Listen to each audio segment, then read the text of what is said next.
Assalamualaikum warahmatullahi wabarakatuh. Halo semuanya, perkenalkan saya Putri Zulaika. Saya mahasiswa Universitas Buana Perjuangan Karawang, Fakultas Farmasi. Di sini saya akan memberikan sedikit informasi mengenai antibiotik. Teman-teman di sini sudah pasti tidak asing mengenai antibiotik. Antibiotik adalah salah satu obat yang sering digunakan untuk mengatasi infeksi akibat bakteri. Salah satu contohnya yaitu infeksi saluran kencing, sakit tenggorokan akibat bakteri, dan pneumonia. Untuk mengetahui lebih detail mengenai antibiotik, mari kita simak video yang akan dijelaskan oleh Dr. Santi. Ya, antibiotik biasanya digunakan merujuk pada sebuah istilah yang merupakan sebuah bahan kimia, zat kimia yang berguna untuk menghambat pertumbuhan bakteri atau membinasakan, kejam ya, mematikan bakteri-bakteri yang sifatnya patogen. Sifat patogen itu artinya dia membahayakan, membawa efek yang tidak menyenangkan, yang tidak baik, yang tidak sehat bagi tubuh manusia, hewan, maupun tumbuh-tumbuhan. Nah, tadi kita sudah mendengarkan penjelasan lebih detail mengenai antibiotik yang telah disampaikan oleh Dr. Santi. Dari situ pun kita dapat mengetahui bahwa antibiotik tidak bisa menyembuhkan penyakit yang disebabkan oleh virus, seperti flu, batuk, atau pilek biasa, bahkan COVID-19. Ini menjadi masalah di masyarakat luar sana mengenai antibiotik dan bagaimana cara penggunaan antibiotik yang benar. Penggunaan antibiotik tidak bisa digunakan dengan cuma-cuma. Ada beberapa aturan menggunakan antibiotik, terutama yang paling penting saat menggunakan antibiotik, kita harus sesuai dengan aturan dokter. Memangnya kenapa kalau penggunaan antibiotik tidak sesuai dengan resep dokter? Dan apa yang akan terjadi? Sini, aku kasih tahu. Penggunaan antibiotik itu harus sesuai dengan resep dokter dan memiliki aturan bagaimana cara mengonsumsinya. Teman-teman, kalau kita tidak mengetahui bagaimana cara menggunakan antibiotiknya, itu akan berakibat fatal bagi tubuh kita. Terutama akan ada terjadinya resistensi obat terhadap tubuh kita. Resistensi obat itu apa ya? Nah, untuk mengetahui lebih detail bagaimana terjadinya resistensi obat terhadap tubuh, mari kita simak video selanjutnya.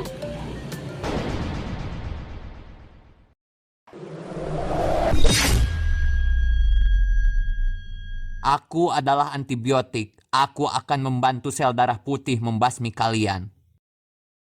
Waktu aku dalam tubuh ini udah habis. Waktunya aku pergi. Kalau masih ada sisa bakteri yang nyerang gimana?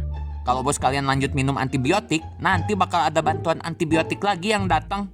Oke kalau gitu, makasih ya. Oke, sama-sama. Lapor bos, saya menemukan ada obat yang bisa ngekill kaum kita dengan instan. Gimana cara dia ngekill kaum kita? Dia ngelukain dinding sel bakteri dengan pedangnya, bos. Sekarang di mana obatnya? Dia udah pergi. Katanya waktu dia di tubuh ini sudah habis. Dan kalau manusia pemilik tubuh ini mengkonsumsi obat itu lagi, maka akan datang bantuan susulan untuk ngebasmi kita. Kita harus kasih tahu bakteri lain sebelum obat itu datang lagi. Betul sekali, bos. Oke, sekarang kamu boleh pergi. Biar aku yang urus sisanya. Siap, bos. Kasih tahu seluruh bakteri di tubuh ini untuk bermutasi dan mempertebal dinding sel tubuh mereka. Supaya mereka kebal sama obat yang udah ngebasmi kaum kita. Siap, bos.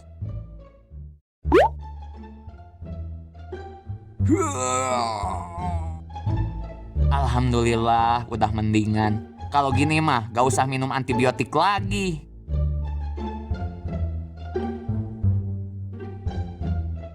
Aduh, sakit lagi. Harus minum antibiotik lagi nih mah.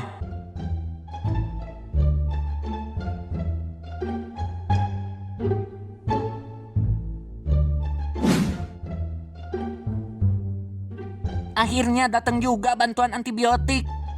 Hei bakteri, aku bakal ngebasmi kalian.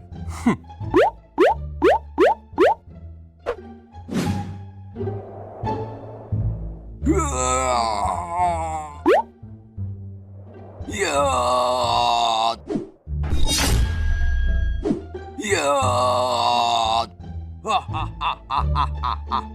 Kamu terlambat datang. Kaum kami sudah bermutasi supaya bisa ngelawan kamu. Kayaknya waktu sakit yang sebelumnya, manusia pemilik tubuh ini gak lanjut minum antibiotik sampai habis. Bakteri jadi sempat bermutasi untuk melawan aku. Waduh, kalau gini infeksi bisa lebih lama sembuh. Tadi kan kita sudah menyaksikan apa itu resistensi antibiotik terhadap tubuh kita. Jadi, jika antibiotik terus-menerus kita konsumsi tanpa resep dari dokter, apalagi kita yang sudah mendapatkan antibiotik dari dokter namun tidak dihabiskan, maka itu akan membuat bakteri tersebut kebal akan antibiotik tersebut dan dinamakan resistensi antibiotik. Dan inilah yang dikhawatirkan jika terjadi.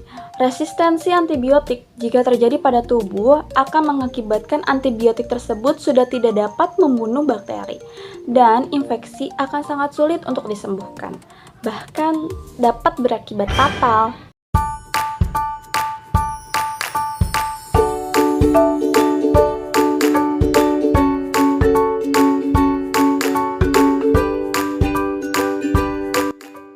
Masyarakat masih banyak yang menyisakan antibiotik di rumahnya dengan dalih untuk jaga-jaga.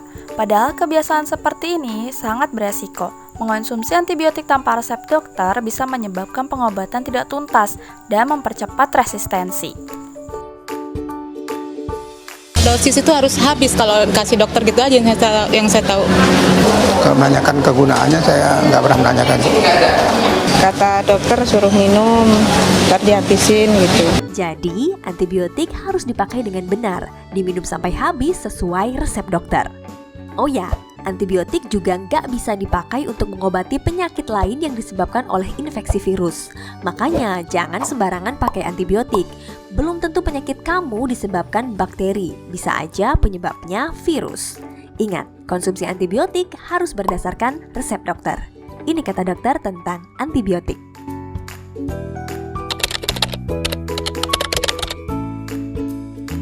Inilah beberapa langkah bijak kita dalam menggunakan antibiotik.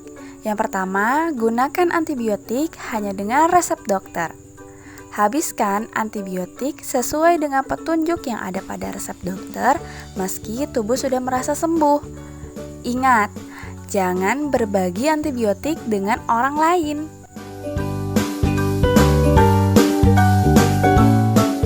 Harus diingat ya, jangan menyimpan sisa antibiotik untuk digunakan nanti.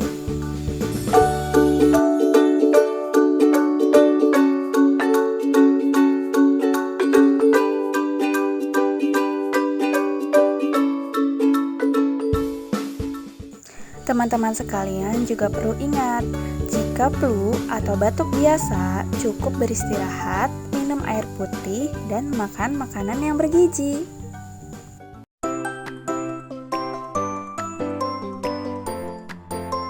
Yang dapat kita ambil dari video ini adalah antibiotik bukan obat sembarangan. Mari kita gunakan dengan bijak. Jangan biarkan generasi masa depan menghadapi krisis kesehatan karena kelalaian kita hari ini.